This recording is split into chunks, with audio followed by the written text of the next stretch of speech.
2021 is going to be a really, really messed up year. Uh, it's going to be a spiritual apocalypse, part two Boogaloo of 2020. And I'm not making any predictions what's happening in the physical realm or the political realm. So there could be some good things or bad things happening there. But regardless, it's not going to be pretty for at least 70% of the population in the modern Western world, and Eastern Asia doesn't seem to be doing very much better. Um, what is my thesis? What is my point for this prediction? Um, it's a matter of seeing how people work in such linear patterns. Okay, uh, there is just too much ignorance on what begets happiness, what you should live for, fight, and die for.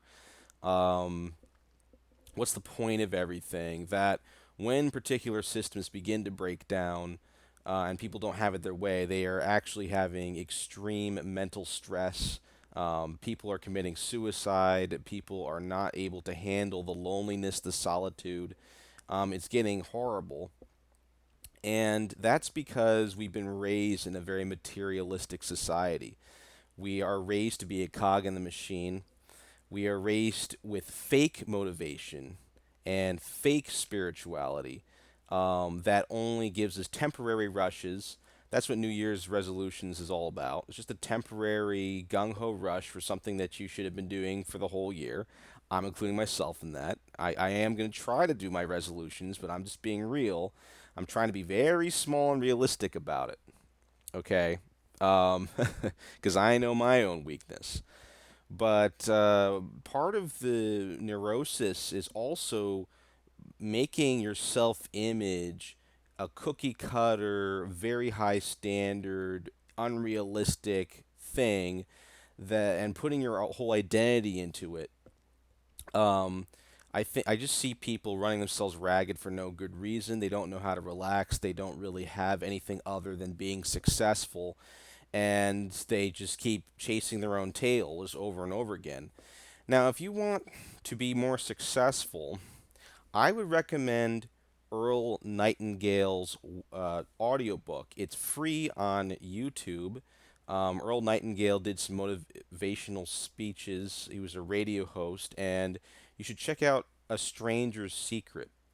If you want to have a more realistic, spiritually grounded, yet practical perspective on uh, motivation and improvement, check out The Strangest Secret. Excuse me, not Stranger's Secret. The Strangest Secret by Earl Nightingale. If you type that in YouTube, and I'll put a link in the description below, listen to it. It's about 30 minutes to 40 minutes long.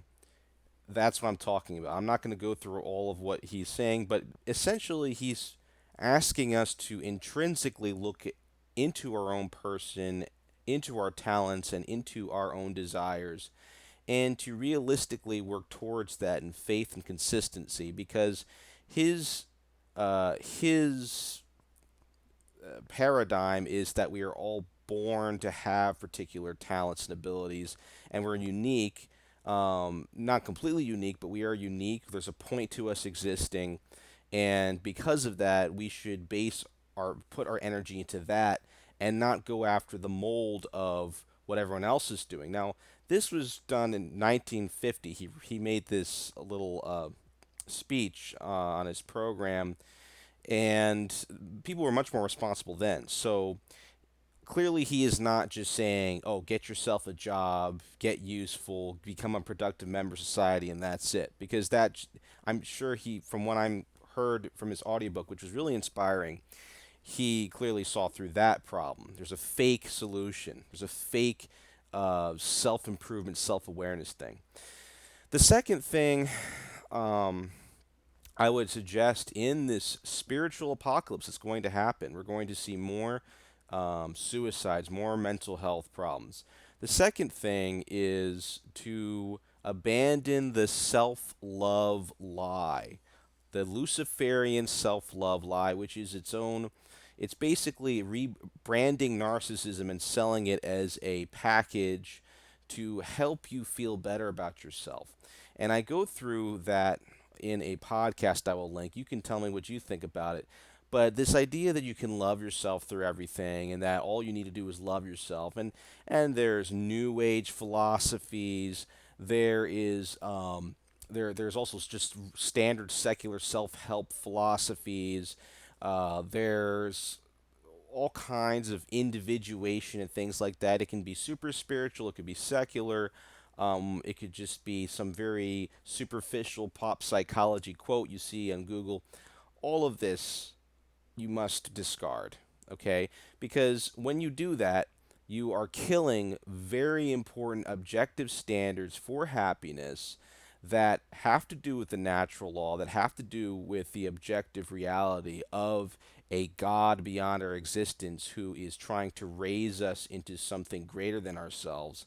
And this is why it doesn't work. People go through this stuff all the time and they go through these patterns and they go through all these things and they're not being real with themselves, that we have cravings that do not match up with just you don't love yourself enough.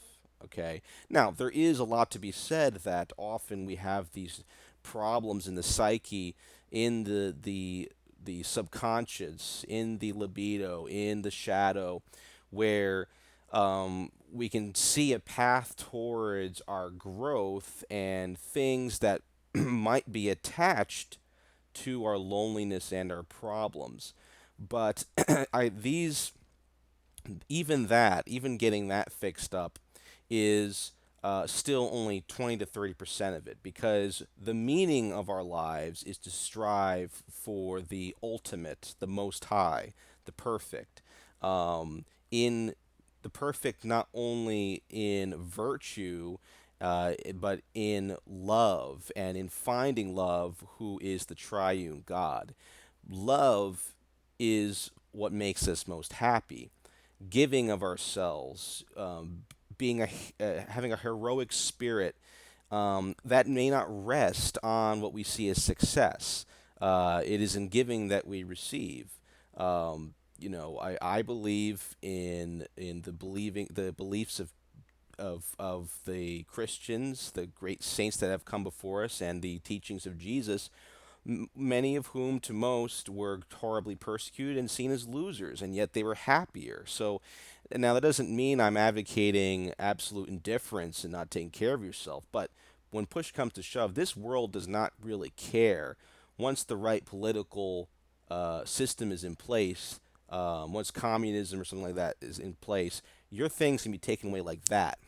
And there's not much of what these self-help buddies can say to help you feel better about that. You need something even deeper. So that's my second suggestion.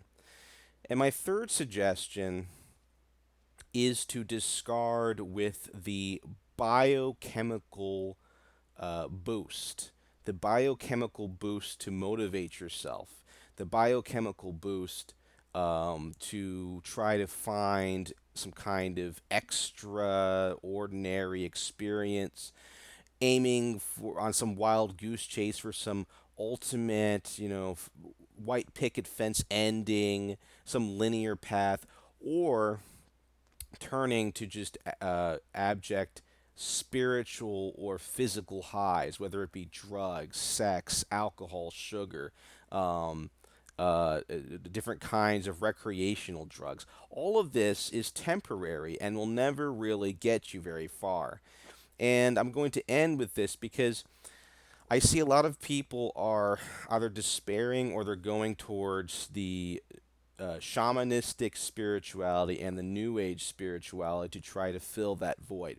And here's the problem.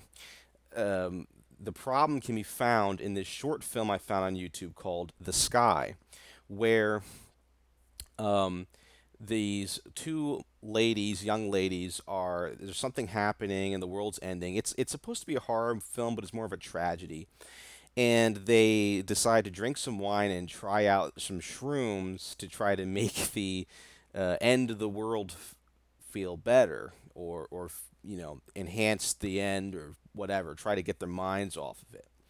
And the movie does a very good job showing what the high is like as far as matching it up with what people say it's like. It's not perfect because you need some extra special CGI to get the full experience, but at least the come up, it seems very similar. I only tried hallucinogenic once, and that was LSD, so I'm not really completely sure as to how the shrooms work, but I do a lot of deep prayer, which is I would say a similar experience, but not the same, because what happens is, she took these shrooms, and something happens between the two of them, a revelation. Her friend backstabs her, does something awful to her, and she's so betrayed and hurt while the world is ending. All these things are happening at once that she starts having a bad trip. There's a bad trip is this experience when you're taking a mind-opening drug. If you're not in a good mental state, it can actually give you like a nightmarish experience, which just goes to show that these drugs just open your mind, but it doesn't necessarily, it's kind of a wild card scenario. And the movie, you got to watch it. The movie touches as to how, although the imaginative high of these drugs and her drinking some wine and trying to relax her friend is powerful and makes her feel better, it does comes nothing close to the truth of what her friend does to her, and the truth of the fact the world's ending. A lot of regret in her life, a lot of regret involving the fact that she didn't love a particular person in her life. Who knows what else, but that is my point. We try out these different highs, and we hope to high ourselves out of our darkness, out of our misery. And my point is that still that it may be the strongest thing you've done because it isn't materialism, but it still isn't deep enough because again, a lot of these things can be taken away. It's based off of having a drug or having the proper yoga instructor. I consider yoga around the same level as these things, and I do think some of these hallucinogenic drugs are tapping into some spiritual thing because the shamans who use them say they are, and I know a lot about shamanism. I took a course in it, so maybe I'll talk about that on my show, which is coming up 1 p.m. Eastern this Saturday. Um, but the if you're really looking for a transformative experience and a way to change your life around, you have to embrace the cross of any brokenness and woundedness in your past, the cross of selfish desires that can hurt your connection with love, with the triune God who is love. And you have to embrace the fact that there are certain parameters, that love is clearly defined in the gospel. There are certain things that will hurt your soul, and that you're going to burn yourself. And there's these, you have to embrace these objective virtues and vices in order to truly return to the childlike self, the vulnerable childlike self that was happy. If you remember when you were a kid and you were happy, or hopefully you had a good childhood. When you weren't completely wrapped up in the selfishness and anxiety and fears of the adult world. And over consistency, consistent striving for virtue, a consistent a prayer life, a consistent being honest with yourself as to what you truly desire. And it's not going to be easy. It's not easy for me, and it's not perfect. But you slowly but surely, you don't take any shortcuts. You gain a more consistent high, a more consistent motivation that is grounded in something that can't be taken away and that has some meaning behind it. Because the ultimate high is to find the intellectual high of finding a purpose in life, something that goes beyond just gratifying yourself. It's lonely to gratify yourself. It's miserable. It's lonely at the top, as I say. So that is the reason why there will be a 2021 spiritual apocalypse, intensifying or beginning. I'm not sure. I don't know if 2020 was even was the precursor, or that it's going to be nothing compared to 2021. But that is my prediction. If you want to hear more about this, please come out to my show 1 p.m. Eastern, and please check. It'll be in the description below, as well as the videos I referenced for my argument here. Thanks and God bless.